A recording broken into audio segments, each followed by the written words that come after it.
जय जिनेन्द्र सोनू दीदी। जय जिनेन्द्र आंटी।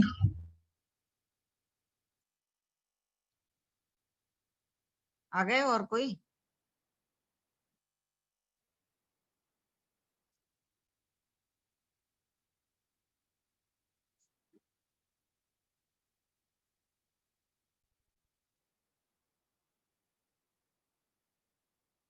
करे शुरू दीदी, है ना?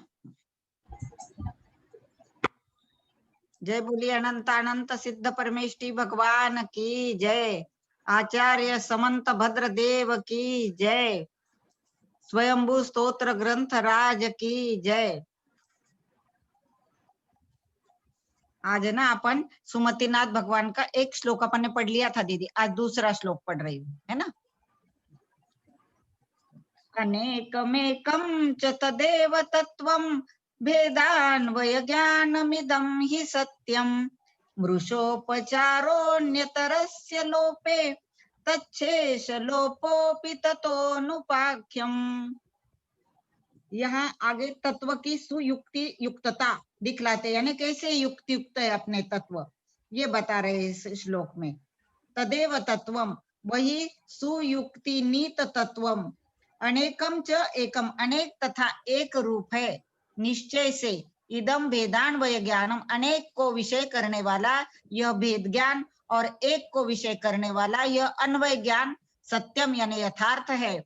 इनमें से किसी एक को उपचार रूप कल्पित मानना मृषा यानी मिथ्या है, क्योंकि अन्य तरह से दो में से किसी एक का लोप अभाव होने पर उससे शेष अन्य धर्म का भी अभाव हो जाता है, और ततः दोनों का अभाव हो जाने से तत्व निस्वभाव होने से अवाच्य हो जाता है। अब इसका भावार्थ यहाँ बता रहे, जीवादि तत्व सामान्य विशेषात्मक अथवा द्रव्य पर्यायात्मक है, द्रव्य भी है पर्याय भी है।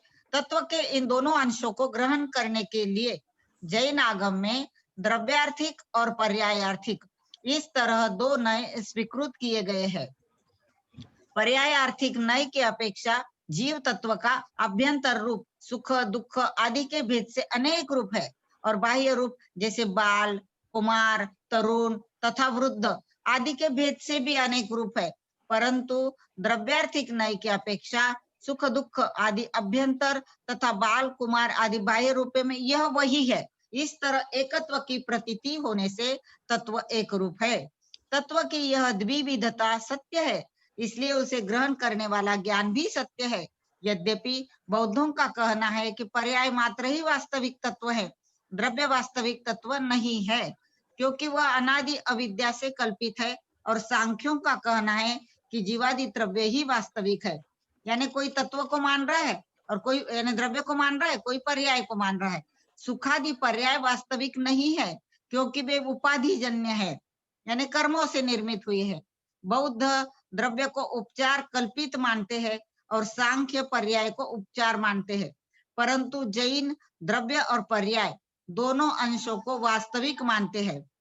इनमें से किसी को उपचार मानकर उसका सर्वथा अभाव जैन दर्शन में स्वीकृत नहीं किया गया है, क्योंकि द्रव्य और पर्याय दोनों ही एक दूसरे से अविनाभूत है। इनमें से एक का अभाव मानने पर दूसरे का अभाव स्वतः हो जाता है, और जब दोनों का अभाव हो जाता है तब तत्व में रह ही क्या जाता है, वह अवाच्य या अभाव रूप हो जाता है। इस प्रकार हे सुमति जिनेन्द्र, सुयुक्तियों से युक्त तत्व का निरूपण आपने ही किया है। दीदी दूसरा श्लोक आप पढ़ रहे?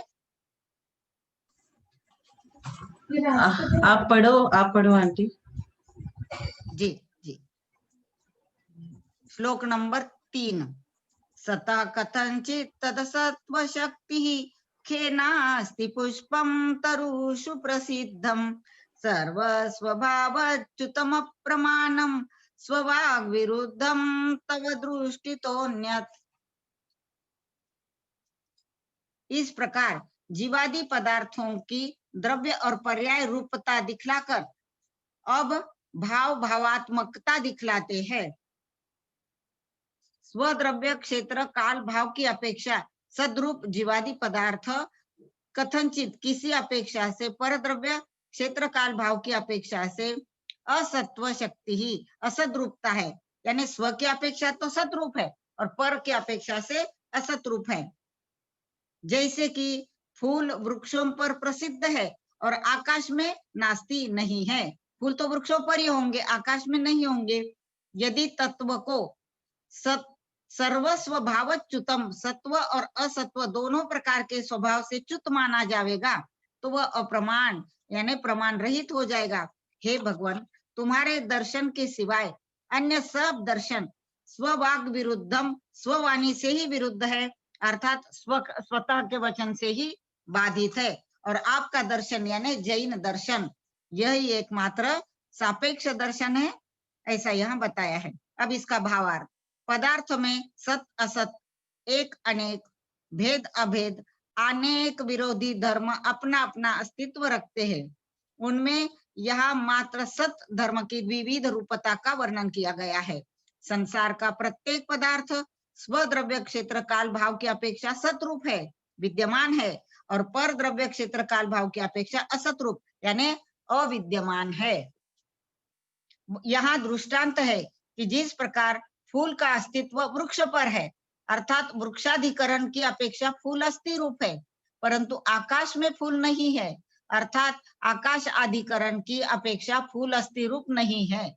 इस तरह पदार्थ में परस्पर विरोधी सत सद्भाव, सत असत रूपता स्वभाव से ही विद्यमान है, परंतु एक सत्ता ही के अद्वैत को स्वीकृत करने वाले लोग असत्व के पक्ष का निषेध करते हैं और असत्व के अद्वैत को स्वीकृत करने वाले लोग सत्व के पक्ष का निषेध करते हैं। आचार्य कहते हैं उनका ऐसा मानना अप्रमाण है, क्योंकि जब दोनों धर्म कथनचित विवेक्षा भेद से परस्पर अविनाभूत है, तब एक का अभाव मानने पर दूसरे का भी अभाव स्वयं हो जाएगा। इस स्थिति में प्रत्यक्ष सिद्ध वस्तु का अपलाप करना मेरी माता वंध्या है। अगर कोई कहेगा मेरी माता वंध्या है तो फिर तू कहां से आया भैया, ऐसा है। इस वाक्य से समान स्ववचन बाधित होने से अप्रमाण प्रमाण रहित माना जाएगा, यानी वो अपने ही वचन से उनका मत बाधित है। अब श्लोक नंबर 4, न सर्वथा नित्यमुदेत्य पैति न च क्रियाकारकमत्र युक्तम नैवासतो जन्म सतो न नाशो दीपस्तमः पूद्गल भावतोस्ति। अब यहाँ इस प्रकार जीवादि तत्वों की युगपत सत सतरूप यानी सतरूप असतरूप दिखलाकर अब प्रतिवादी के मत में दूषण देते हुए क्रम से सत रूपता दिखलाते हैं। अन्वयार्थ, सर्वथा नित्यम यानी सब प्रकार से नित्य वस्तु न उदेती न अपैती, न उत्पन्न होती है और न ही नष्ट होती है। न और न इस मान्यता में क्रियाकारकम युक्तम, क्रियाकारक भाव ही संगत होता है, क्योंकि असत अविद्यमान पदार्थ का जन्म नहीं होता, असत का कभी जन्म नहीं और सत का कभी नाश नहीं। क्योंकि असत अविद्यमान पदार्थ का जन्म नहीं होता और सतो न नाशः, सत यानी विद्यमान पदार्थ का नाश नहीं होता। यदि कहा जाए कि जलता हुआ दीपक बुझा देने पर उसमें क्या शेष रह जाता है, यहाँ तो सत का नाश मानना ही पड़ेगा। तो उसका उत्तर यह है कि दीपः यानी दीपक तमः पुद्गल भावतः अस्ति, अंधकार रूप पुद्गल द्रव्य के रूप में अभी भी विद्यमान है।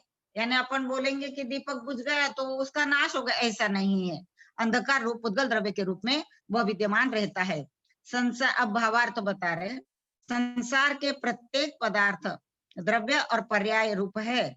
अपन पढ़ते भी है ना, गुण पर्यायवत द्रव्यम, द्रव्य अपेक्षा से पदार्थ नित्य है और पर्याय की अपेक्षा से अनित्य है। इस तरह अनेकांत शैली से पदार्थों के नित्या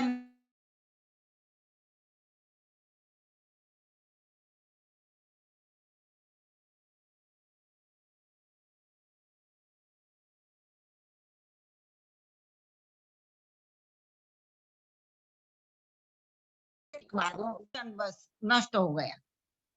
इस श्लोक में आचार्य महाराज ने सर्वथा नित्य और सर्वथा अनित्य इन दोनों एकांत मान्यताओं का निराकरण किया है। वे कहते हैं कि यदि पदार्थ सर्वथा नित्य माना जाता है तो उसमें नवीन पर्याय की उत्पत्ति और पूर्व पर्याय का विनाश नहीं बन सकेगा, क्योंकि अपना तत्वार सूत्र में सूत्र है ना, उत्पाद व्यय द्रव्य युक्तम सत, सत का लक्षण बताया है।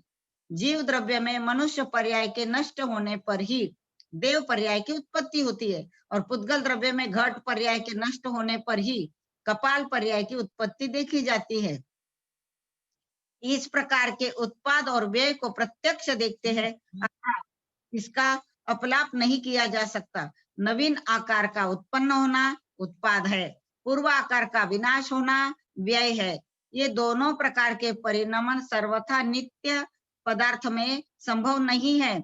इसके सिवाय सर्वथा नित्यपना की मान्यता में क्रियाकारक भाव भी नहीं बनता है।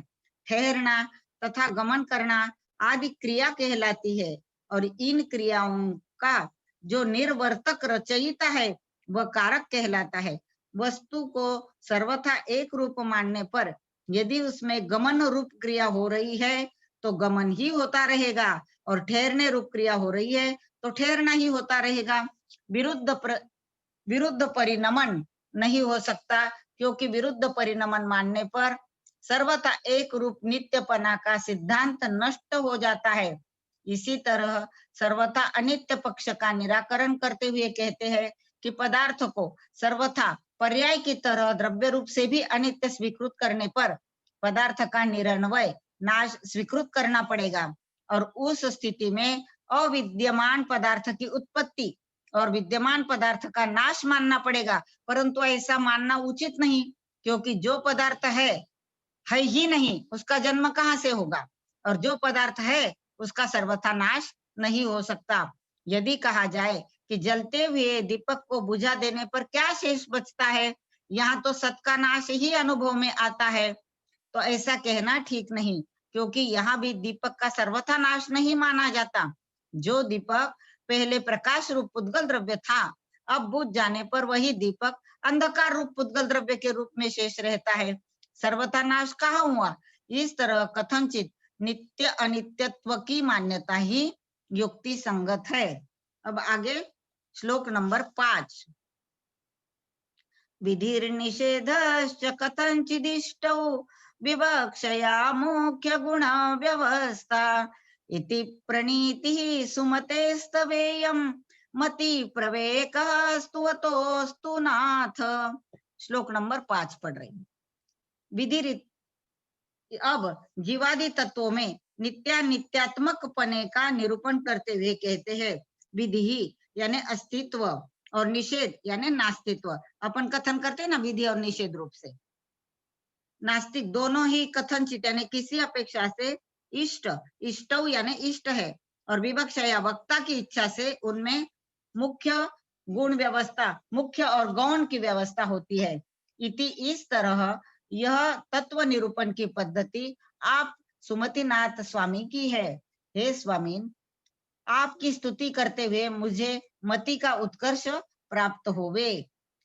अब इसका भावार्थ, नित्य नित्य अनित्य, एक अनेक, भेद अभेद आदि परस्पर विरोधी दो धर्मों में प्रथम पक्ष विधि पक्ष कहलाता है, और दूसरा पक्ष उसके विरुद्ध होने के कारण निषेध पक्ष कहलाता है। यहाँ पूर्व श्लोक में नित्य और अनित्य का प्रसंग उठाया गया था, इसलिए विधि से नित्य पक्ष और निषेध से अनित्य पक्ष लिया गया है। पदार्थ किसी विवक्षा से नित्य है और किसी विवक्षा से अनित्य है। वक्ता की इच्छा को विवक्षा कहते हैं। उसी विवक्षा के अनुसार नित्य और अनित्य पक्ष में मुख्य और गौण की व्यवस्था होती है। वक्ता का जो अभिप्राय है उस प्रकार से विवक्षा लेते हैं। उसी विवक्षा के अनुसार नित्य और अनित्य पक्ष में मुख्य और गौण की व्यवस्था होती है। वक्ता जिस समय द्रव्य का निरूपण करने में प्रवृत्त होता है उस समय नित्य पक्ष मुख्य होता है और अनित्य पक्ष गौण होता है, तथा जिस समय पर्याय का निरूपण करने में प्रवृत्त होता है उस समय अनित्य पक्ष यानी पर्याय पक्ष मुख्य होता है और नित्य पक्ष यानी द्रव्य पक्ष गौण होता है। वक्ता की इच्छा नए भेद के अनुसार परिवर्तित होती रहती है। नए परार्थ श्रुत ज्ञान के भेद है। परार्थ श्रुत ज्ञान का प्रयोजन पर का अज्ञान दूर करना है। वक्ता के सामने जैसा श्रोता होता है उसके अनुसार वह पदार्थ का निरूपण करता है, परंतु दोनों प्रकार के निरूपण के समय उसकी दृष्टि दूसरे पक्ष पर भी स्थित रहती है। सुमतिनाथ भगवान चूंकि उत्तम मति से युक्त है, सुष्टु मतिर यस्या सौ सुमति ही, सुमति का अर्थ बताया, जिसकी मति सुमति है, उत्तम मति है, अतः उनकी तत्व के निरूपण की पद्धति सर्वोत्कृष्ट थी। हे भगवान, आपकी स्तुति के फलस्वरूप मुझे भी ऐसी ही श्रेष्ठ मति प्राप्त हो, ऐसी कामना आचार्य भगवान ने प्रकट की है। दीदी अब आप पढ़े पद्म प्रभु का। हाँ आंटी। पद्म जी प्रभ पद्म पलासलेश्यम पद्मालयालिंगित चारुमूर्ति बभो भवान भव्य पयोरुहाणाम पद्माकराणामिव पद्म बंधु। बहुत सुंदर पढ़ा दीदी, बहुत सुंदर। जिनके शरीर का वर्ण कमल पत्र के समान लाल रंग का था तथा जिनकी आत्म स्वरूप निर्मल मूर्ति निस्वदित्व आदि पसीना के अभाव आदि रूप बाह्य लक्ष्मी से आलंगित थी, ऐसी पद्म प्रभु जिनेन्द्र थे हमारे। हे जिनेन्द्र, आप भव्य जीव रूपी कलमों के आप भव्य जीव रूप कमलों के हितोपदेश रूप विकास के लिए इस तरह सुशोभित हुए थे, जिस तरह की कमल समूह के विकास के लिए सूर्य सुशोभित होता है। 26वें श्लोक में आचार्य समंत भद्र स्वामी ने भगवान पद्म प्रभु की उस तरह की शोभा का वर्णन किया है जब वे 13वें संयोग गुण स्थान में समवसरण सहित शोभायमान होते हैं। भगवान का परम औदारिक शरीर लाल कमल के समान लाल रंग से दीप्यमान है और शरीर के अंदर दूध के समान श्वेत रक्त प्रवाहमान है। कषायों का सर्वनाश हो चुका है और परम वीतरागता प्रकट हो चुकी है। मात्र शुक्ल लेशा है, क्योंकि प्रभु की दिव्य ध्वनि खिर रही है, विहार हो रहा है, योगों की प्रवृत्ति जारी है। इस शुक्ल लेशा के होते अनंत पुण्य रूपी शक्ति के लिए हुए साता वेदनीय कर्मों का ही जो आश्रय हो रहा है, जिनकी ध्यानमयी मूर्ति अंतरंग और बहिरंग लक्ष्मी से शोभायमान हो रही है। अंतरंग में आत्मानुभूति है, अनंत ज्ञान, अनंत दर्शन, अनंत सुख और अनंत वीर्य रूप अनंत चतुष्टय से युक्त लक्ष्मी सुशोभित है।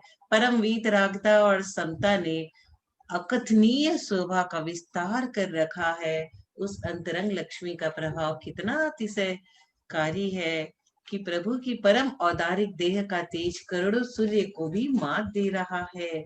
1008 लक्षणों से सुशोभित इस परम दिव्य से जाजवल्यमान देह में न कोई पसीना है, न मल है, न मूत्र है। देखिए प्रभु की 12 सभाओं में कितने भव्य जीव कमल वनों के समान बैठे हुए प्रफुल्लित हो रहे हैं। भगवान पद्म प्रभु की परम शांत मुद्रा को देखकर सभी आनंद से विभोर हो रहे हैं। यहाँ गाय भी बैठी हुई है और साथ में शेर भी, सांप भी है और नेवला भी है। किसी से कोई वैरभाव नहीं है, सभी परमानंद में डूबे हुए हैं। भगवान की वीतरागता मुद्रा का दर्शन कर रहे हैं, दिव्य वाणी के अमृत का पान कर रहे हैं। अहो, जैसे सूर्य का उदय होते ही कमलों के वन खिल उठते हैं, वैसे ही 12 सभाओं में बैठे भव्य जीव प्रफुल्लित हो रहे हैं।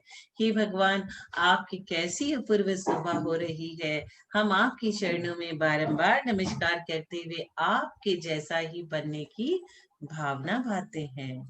हम क्यों भावना भा रहे हैं? हम भगवान की क्यों तारीफ कर रहे हैं? क्योंकि वो भगवान है, इसलिए हम इसलिए तारीफ कर रहे हैं कि हे भगवान, आपके गुणों में से कुछ अंश मुझे भी मिल जाए और मैं भी जल्द ही भगवान बन जाऊं।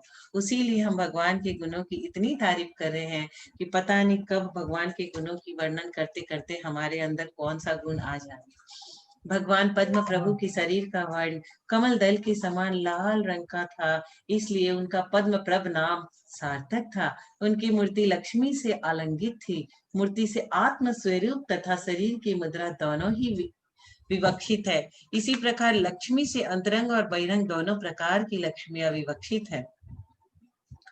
चारु का अर्थ सुंदर होता है, परंतु आत्मस्वरूप मूर्ति के पक्ष में चारु का अर्थ निर्मल रागादि विकारों से रहित लिया जाता है, और शरीर की मुद्रा के पक्ष में सामुद्रिक शास्त्र में प्रदर्शित अनेक शुभ लक्षणों से सहित किया जाता है। जिस प्रकार कमल वन को विकसित करता हुआ सूर्य सुशोभित होता है, उसी प्रकार हितोपदेश द्वारा भव्य जीव रूपी कमलों को विकसित करते हुए आनंद विभोर करते हुए पद्म प्रभु जिनेंद्र सुशोभित हो रहे थे।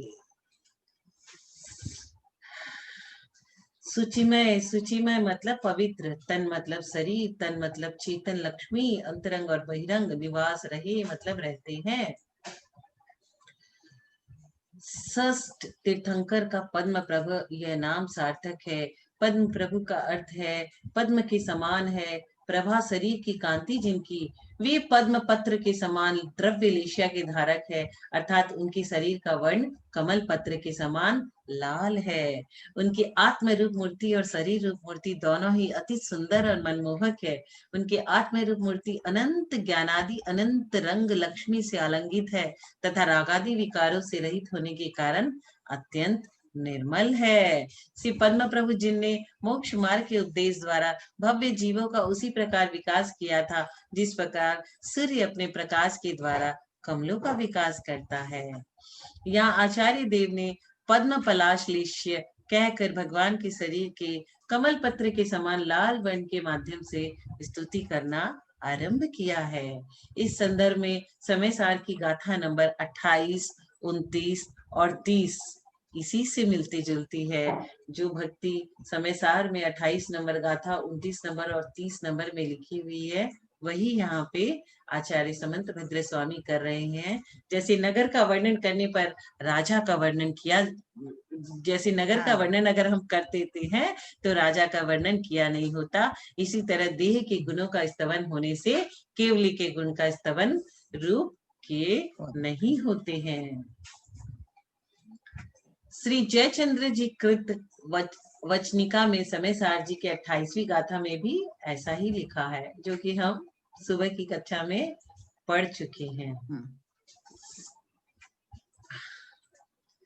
अब दूसरा नंबर श्लोक। हमें तो भगवान की भक्ति में रस और आनंद लेके भक्ति करनी है ताकि हमें भी कुछ मिल जाए। बभार पद्मां च सरस्वतीं च भवान पुरस्तात् प्रतिमुक्ति लक्ष्मया सरस्वतीमेव समग्र शोभां सर्वज्ञ लक्ष्मी ज्वलितां विमुक्तः। बहुत ही सुंदर पढ़ रहे दीदी आप। अरे बहुत ही सुंदर प्रयास कर रहे हैं। नहीं, बहुत शुद्धता है, बहुत शुद्धता। बभार का अर्थ होता है धारण किया था, पद्मा अनंत अनादि रूप लक्ष्मी, च मतलब और, च का शब्द तत्वार्थ सूत्र में हमें प्राय सुनने को मिलता है। सरस्वती च दिव्य वाणी दिव्य ध्वनि को, भवान मतलब आपने, प्रतिमुक्ति लक्ष्मया पुरस्तात् मोक्ष रूपी लक्ष्मी के पूर्व अर्थात अनंत अवस्था में, सरस्वती में दिव्य वाणी को ही धारण किया था। समय शोभा समस्त पदार्थों के प्रतिपादन रूप विभूति और समव शरणादि रूप समस्त शोभा से युक्त सर्वज्ञ लक्ष्मी सर्वज्ञता रूप लक्ष्मी को धारण किया था। ज्वलिताम दीप्यमान सदा उपयोग रूप विमुक्त समस्त कर्मल से विमुक्त होकर, हे पद्म प्रभ जिनेंद्र, आपने मोक्ष रूपी लक्ष्मी के पूर्व अर्थात अनंत अवस्था में अनंत ज्ञानादि रूप लक्ष्मी और दिव्य वाणी दिव्य ध्वनि को धारण किया था, अथवा समस्त पदार्थों के प्रतिपादन रूप विभूति और समशरणादि रूप समस्त शोभा से युक्त दिव्य वाणी को भी धारण किया था। पीछे समस्त कर्मल से रहित होकर दैदीप्यमान सदा उपयोग रूप सर्वज्ञता रूप लक्ष्मी को धारण किया था। तो हम स्तुति करते हैं हमारे तीर्थंकर प्रभु की। अब इसकी 28 नंबर श्लोक। शरीर रश्मि प्रशरः प्रभुस्ते बालर्क रश्मि छवि राली लेप नरा मरा किरण सभाम प्रभावच्च छेलस्य प्रभाव मणि स्व सानुम। ये 28 नंबर की इसका पूरा अर्थ बताती हूँ कि भगवान की स्तुति हम अलग अलग तरीके से करते हैं, पता नहीं कौन सा तरीका हमें अंदर तक उतर जाए और हम भी उनके जीवन की तरह अपना जीवन अच्छा बना ले, जैसा भगवान सारे कर्मों को बहुत नष्ट सुंदर कर स्तुति है ये, बहुत सुंदर। सारे कर्मों को नष्ट करके सिद्धालय में चले गए और एक बार जो गए वो फिर कभी लौट के नहीं आएंगे इस नहीं। संसार में भटकने के लिए हमारी तरह। तो हमें भी भगवान के पीछे पीछे पीछे पीछे, मेरा तो मन ये बोलता है कि हमें अपना समावसरण नहीं चाहिए, हमें गंध कुटी से हम काम चला लेंगे, हमें तीर्थंकर नहीं बनना, हमें सिर्फ सिद्ध बना दो, हमारा काम हो जाएगा। क्योंकि रैंक के टॉपर कुछ लोग ही होते हैं, लेकिन परीक्षा में पास तो बहुत से होते हैं। वैसे हमें टॉपर नहीं बनना, तीर्थंकर नहीं बनना, हमें अपना समावसरण नहीं खिलाना। भक्ति रस में सराबोर गुरुदेव समंत भद्र स्वामी भगवान पद्म प्रभु की भक्ति में आकंठ निमग्न है और उनकी अनुपम देह प्रभा का चिंतन वर्णन करते हुए कहते हैं कि हे नाथ, आपकी देह रक्त वर्ण की थी, आपकी इस परम औदारिक देह की प्रभा मानो सूर्य के तेज को भी मात कर रही थी। हे स्वामी, श्रमशरण में 12 सभा गंध कुटी के चारों ओर लगी हुई है, जिसमें देव भी है, मनुष्य भी है और तिर्यंश भी है। सभी आपसे वचनामृत का पान कर रहे हैं। आपकी लाल देह से निसृत परम शांत लाल लाल किरणें उन सभावासियों पर इस प्रकार फैल रही थी मानो बाल सूर्य की लाल किरणें भूमंडल पर फैलकर उसे निहाल कर रही हो। प्रातःकालीन सूर्य की लाल रश्मियां कितनी सुहावनी होती है, उसी प्रकार आपकी देह की रश्मियां अत्यंत शांत थी। करोड़ों सूर्य से भी अधिक प्रताप था, किंतु उस प्रताप में आकुलता पैदा करने वाले आताप रंच मात्र भी नहीं था। हम आपके चरणों में बारंबार नमस्तु करते हुए यही भावना पाते हैं कि आपकी परम औदारिक देह की तेजोमय शांत रश्मियां की कृपा हमें भी शीघ्र प्राप्त हो। आज हम पंचम काल में समोशरण में नहीं बैठ सकते तो क्या हुआ, लेकिन उस समोशरण जो पहले हुआ था उसका चिंतन मनन करते हुए उतना पुण्य कमा सकते हैं कि हम भाव दर्शन कर ले, उस समोशरण में पहुंच जाए। प्रभु तन रश्मि समूह प्रसाद बाल सूर्य सम छवि धरतार नर सुर पूर्ण सभा में व्यापा जिम गिरी पद में राग मणि तापा पद्म प्रभु जिन स्तवन। अब हम आगे का श्लोक लेते हैं। नभ स्थलम पल्लवयनितवम सहस्त्र पत्राम्बुज गर्भचारे पादाम्बुजे पातित मार दर्पो भूमो प्रजानाम विजहर्त भूत्ये।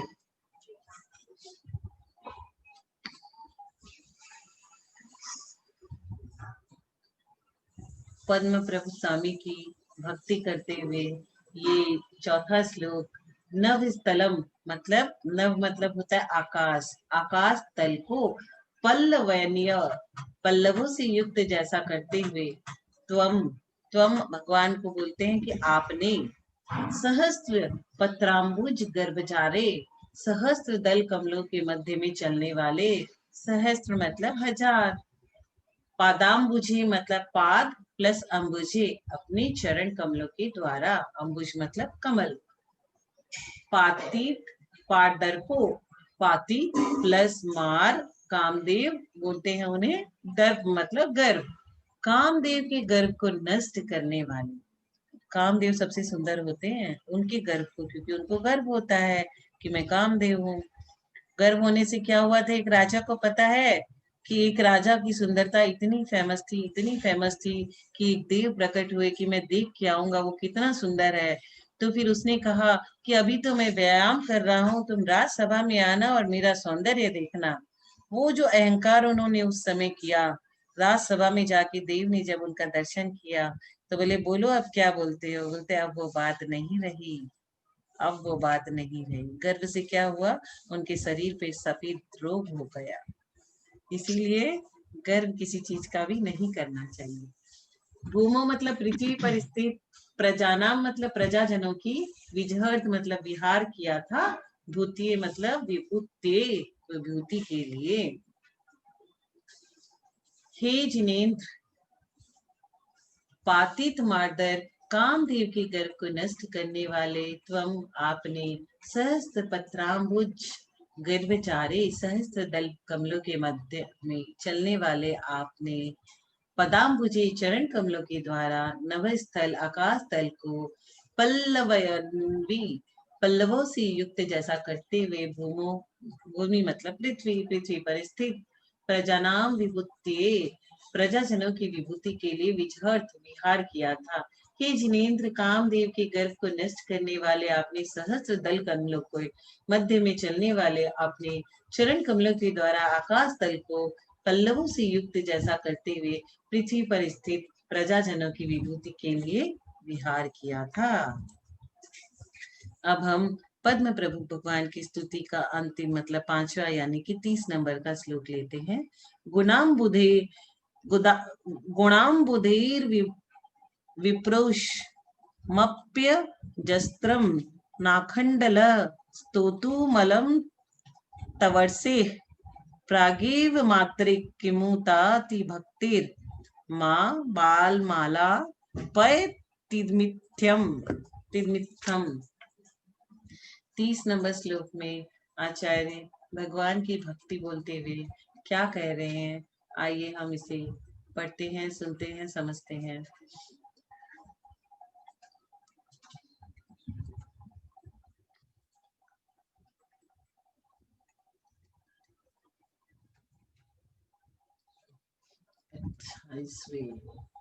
धर्म धर्म, अर्थ, काम और मोक्ष, इन 4 पुरुषार्थ में एक काम पुरुषार्थ है। काम का सामान्य अर्थ है इंद्रिय विषय जन्य सुख और विशेष अर्थ है स्त्री पुरुष संसारी जन्य सुख।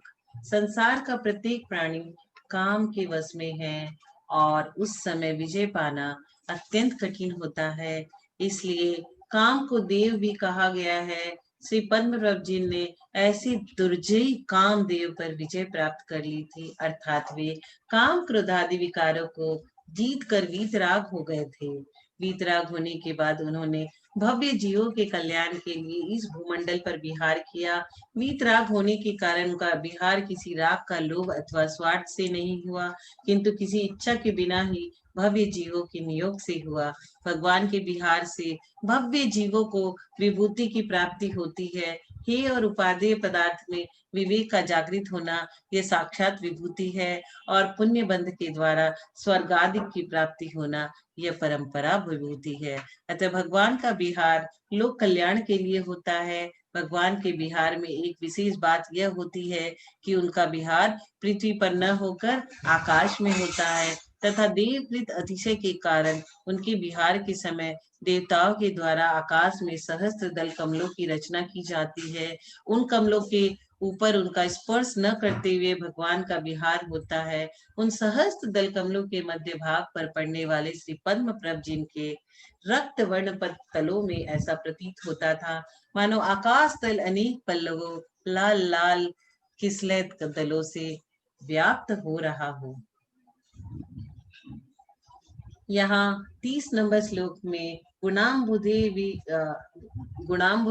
गुण प्लस अम्बुधे मतलब गुण रूपी सागर की, वी पुरुषम अपि एक बूंद की भी, अजस्त्रम मतलब निरंतर, ना खंडल मतलब न नहीं, आखंडल मतलब इंद्र, स्तोतु मलम स्तोतुम स्तुति करने के लिए, अलम मतलब समर्थ, त्वर्षे मतलब आपके, ऋषि मतलब समस्त रीतियों के निधान स्वरूप, प्रागेव मतलब पहले ही, मादक मतलब मेरे जैसा असमर्थ पुरुष, मतलब भगवान की भक्ति करते समय ऋषि मुनि जैसे इतने प्रकांड पंडित, इतने बड़े बड़े आचार्य अपने आप को असमर्थ पुरुष बोलते हैं।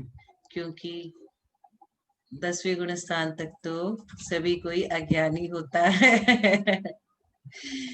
कि भक्तांबर जी में भी छठे नंबर श्लोक में बोलते हैं, अल्पश्रुतम श्रुतवताम परिहास धाम। मैं भी हंसी उड़ाई जाती है, मैं अल्पज्ञ हूँ, बेवकूफ हूँ, बुद्धिहीन हूँ, लेकिन आपकी भक्ति कर रहा हूँ। ऐसा ही करने से भगवान जैसे गुण, तीर्थंकर रूपी गुण प्राप्त होते हैं। माम मतलब लघुता प्रकट की अपनी, लघुता प्रकट कर लघुता दी। प्रकट करनी चाहिए हर समय, नहीं तो बिल्कुल। अहंकार आ जाता है, और अहंकार आने से क्या होता है वो तो अभी अभी मैंने बताया था। कामदेव जैसा सुंदर भी सुंदरता चली जाती है। बाल माला पयति दमिथम, बालम मतलब अज्ञानी, अपने आप को बालक जैसा अज्ञानी बता दो। आलप्यति मतलब कहला रही है। इंद्र मतलब इस स्तवन को, इत्थम इस तरह। हे भगवान, समस्त विद्यों के निधान स्वरूप, तब आपके गुणाम्बुधे गुण रूप सागर की विप्रुष्मपि एक बूंद की भी अजस्त्रम निरंतर स्तोतम स्तुति करने के लिए जब आखंडल इंद्र प्रागेय पहले ही अलम न समर्थ नहीं हो सका, तब माहक मेरे जैसा असमर्थ मनुष्य किम उत कैसे समर्थ हो सकता था, अर्थात नहीं हो सकता। अति भक्ति यह तीव्र भक्ति है, माँ बलाम मुझ अज्ञानी की। इत्थम इस तरह, इंद्र इस स्तवन को आलाप्यति कहला रही है। हे भगवान, समस्त रिद्धियों के निधान स्वरूप आपके गुण रूप सागर की एक बूंद की भी निरंतर स्तुति करने के लिए जब इंद्र पहले ही समर्थ नहीं हो सके, तब मेरे जैसा असमर्थ मनुष्य कैसे समर्थ हो सकता है, अर्थात कभी नहीं। यह तीव्र भक्ति ही मुझे ज्ञानी से इस तरह इस स्तवन को कहला रही है। बोलो पद्म प्रभु भगवान की जय। अब आंटी हमें यह समझाएंगी सुपार्श्व नाथ भगवान की भक्ति कैसे करना है हमें। पढ़े दीदी, 3-4 ही मिनट, एक श्लोक हो जाएगा, एक हो हाँ नहीं जाएगा। नहीं आंटी, आप पूरा कर लो, आप जितना होता है 2-3 ले लो ना। हाँ जी जी। जय बोलिए सुपार्श्वनाथ भगवान की जय। स्वास्थ्यम यदात्यंतिकमेश पुंसाम, स्वार्थो न भोगः परिभंगुरात्मा, तृषो न शुंगान्न च ताप शांति, रीतिदमाख्यत भगवान सुपार्श्वः। आगे सच्चे स्वास्थ्य का लक्षण कहते हुए कह रहे हैं, सच्चा स्वास्थ्य यत आत्यंतिक स्वास्थ्यम, जो अविनाशी स्वरूप लीनता है, यही जीवात्माओं का स्वार्थ यानी निजी प्रयोजन है। परिभंगुरात्मा क्षणभंगुर भोगा यानी भोग, स्वार्थ न निजी प्रयोजन नहीं है। जो क्षणभंगुर भोग है वे निजी प्रयोजन नहीं है। उत्तरोत्तर भोग कांक्षा की अनुषंगात यानी वृद्धि से न च ताप शांति, ताप की शांति नहीं होती। जितने जितने भोगों की इच्छा बढ़ाएंगे, ताप का शांतता कैसी होगी ताप की। इस प्रकार यह विवेक यानी भगवान सुपार्श्व विशिष्ट ज्ञानी सुपार्श्वनाथ भगवान ने कहा है। यह विवेक हमें किसने दिया है? तो भगवान सुपार्श्वनाथ ने दिया। अब भावार्थ, कर्म से रहित आत्म स्वरूप में स्थित रहने से अनंत ज्ञान आदि स्वस्थ कहलाते हैं। स्वस्थ यानी स्व में स्थिर, स्व में स्थित होने वाले, उनका जो भाव है वो उसे स्वास्थ्य कहते हैं। इस प्रकार ज्ञानादि गुणों की जो स्वाभाविक परिणति है वही आत्मा का स्वार्थ है, निजी प्रयोजन है। वैषयिक सुखों का अनुभव निजी प्रयोजन नहीं है। जो हम इंद्रिय विषयों का अनुभव कर रहे हैं वो निजी सुख नहीं है, क्योंकि वैषयिक सुख का अनुभव बिजली के क्रोध के समान क्षणभंगुर है। इसके ये जो बताए ना इन्होंने इंद्रिय विषयों का जो कर्म के, तो समंत भद्राचार्य ने ही रत्नकर्णक श्रावकाचार में लिखा है कि कैसे होते हैं इंद्रिय सुख। कर्म परवशे शांते दुःखैरन्तरितोदये, पाप बीजे सुखे नास्ता, श्रद्धा न कांक्षणा स्मृता। कैसे आज है और कल चले, और अंत तो गत्वा दुखदायी है, इसलिए उसे अपना निजी प्रयोजन नहीं मानना। इसके सिवाय वैषयिक सुखों का अनुभव तृष्णा की वृद्धि होती है, तृष्णा बढ़ाते हैं। जिस प्रकार ईंधन से अग्नि उत्तरोत्तर बढ़ती है, उसी प्रकार वैषयिक सुखों से तृष्णा उत्तरोत्तर बढ़ती है। तृष्णा की वृद्धि होती रहने से न शारीरिक ताप की शांति होती है और न मानसिक ताप की। संसार का प्राणी अनादिकाल से भोग सामग्री में संलीन होकर उसी के एकत्र करने में रात दिन लगा रहता है। कितने भोग अपन ने भोग लिए, फिर भी उनकी इच्छा है। दीदी इष्टोपदेश में 30 नंबर की गाथा है, उसमें यही बताया, भुक्तो जीता मुहुर्मोहान मया सर्वेपि पुद्गलः उच्छिष्टेष विभतेष्वद्य मम विज्ञस्य का स्पृहा। अपन ने कितनी बार इनको भोग लिया है और थूक दिया है, फिर ऐसे थूक के कौन विवेकशील आदमी इच्छा करेगा? फिर भी हम इच्छा करते ही रहते, इसके बाद ये, इसके बाद ये, कितने भोगने की इच्छा है हमें।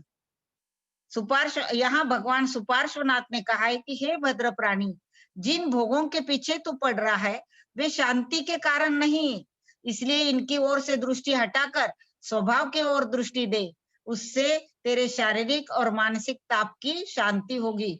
भगवान सुपार्श्वनाथ उत्तम पार्श्व यानी सुंदर पसलियों अथवा उपलक्षण से समस्त सुंदर अवयवों के धारक थे, इसलिए उनका सुपार्श्व नाम सार्थक था। साथ ही वे भग यानी विशिष्ट ज्ञान, भग यानी विशिष्ट ज्ञान अथवा अपरिमित ऐश्वर्य के धारक होने से भगवान कहलाते थे। एक श्लोक हो जाएगा दीदी कि जिनवानी स्तुति कर ले? 41 हो गए हैं। एक हो जाएगा, हो जाएगा।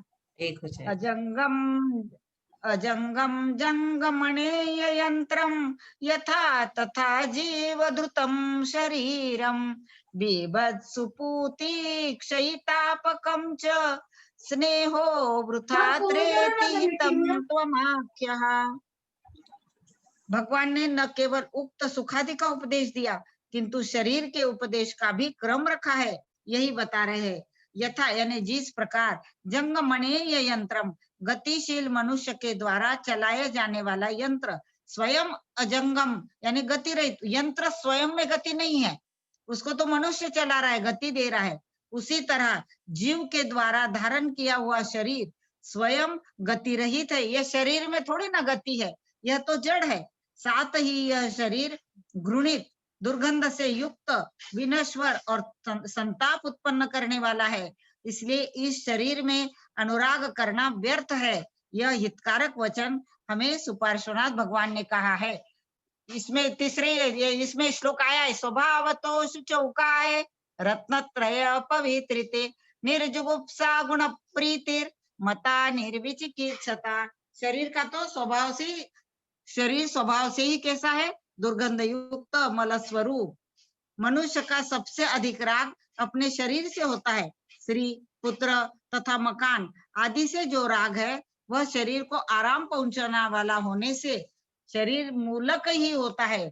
इसलिए इस श्लोक में शरीर की दशा का वर्णन करते हुए कहा गया है कि जिस प्रकार क्रीड़ा के लिए रचा हुआ हाथी, घोड़ा आदि का यंत्र जड़ होने से स्वयं निस्पंद निश्चेष्ट होता है किंतु उसके बीच में स्थित पुरुष के द्वारा चलित होता है, उसी प्रकार यह शरीर पुद्गल रूप जड़ पदार्थों से रचित होने के कारण स्वयं निष्पंद है, गति से रहित है, किंतु मध्य में स्थित जीव के द्वारा गतिशील होता है। आत्मा के कारण गमनागमन करता है और विषयों में प्रवृत्त होता है। हे आत्मन, तू ज्ञान का पुंज गतिशील चेतन द्रव्य है और तेरा यह शरीर तुझसे अत्यंत भिन्न है। तू चेतन और ये देह अचेतन, कितनी भिन्नता है। तेरा शरीर रूप परिणमन त्रिकाल में नहीं हो सकता और शरीर का भी तेरे रूप परिणमन त्रिकाल में संभव नहीं, फिर भिन्न पदार्थ में अनुराग कैसा? इसके सिवाय यह शरीर मल मूत्र से युक्त होने के कारण अत्यंत घृणित है, दुर्गंधित है, विशरण गलन रूप होने से विनश्वर है, भोग कांक्षाओं का पूरक न होने से संताप उत्पन्न करने वाला है। इसलिए इस विजातीय घृणित परद्रव्य में स्नेह करना, इसे अपना समझना, यह व्यर्थ है। इस प्रकार के हितकारक वचन हे सुपार्श्वनाथ जिनेन्द्र आपने कहे थे। जय बोलिए सुपार्श्वनाथ भगवान की जय, समंत भद्र देव की जय, स्वयंभू स्तोत्र ग्रंथ राज की जय। यदर्थ मात्रा पदवाक्यहीनं मया प्रमाद्याद्यति किंचनोक्तम् तन्मे क्षमित्वा विदधातु देवी सरस्वती केवल बोध लब्धिम बोधि समाधि परिणाम शुद्धि स्वात्मोपलब्धि शिव सौख्य सिद्धि चिंतामणि चिंतित वस्तु दाने त्वां वन्दमानस्य ममास्तु देवी त्वां वन्दमानस्य ममास्तु देवी। बोलिए द्वादशांग जिनवाणी माता की जय, सिद्धांत शास्त्र की जय, आचार्य समंत भद्र की जय। जय जिनेन्द्र दीदी। जय जिनेन्द्र। जय जिनेन्द्र, जय जिनेन्द्र।